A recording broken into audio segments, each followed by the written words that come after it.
Here is how you can start investing in ETFs. Putting your money in an ETF would need you to have a Demat account. You will also need a trading account that is linked to your savings account. The Demat account stores the digital units of the ETF.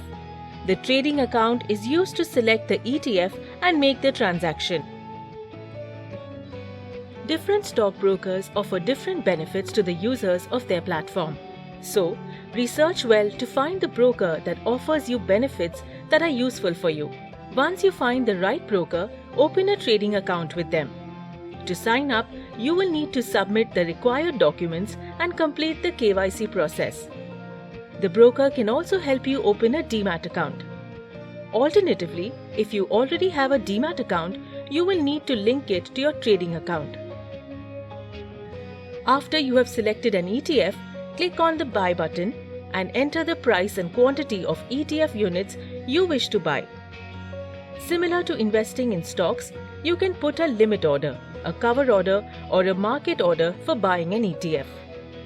If your order is executed, the ETF units are credited to your Demat account in T+2 days. You can sell your owned ETF units by searching its name on the trading platform. Enter the number of ETF units you wish to sell and input the sell price if you are using a limit order. If you use a market order, the ETF units will be sold at the current market price of the ETF. After the order is executed, it is settled in T+2 days. Investment in securities market are subject to market risks. Read all the related documents carefully before investing. Subscribe to our YouTube channel and click on the bell icon to never miss an update from HDFC Securities.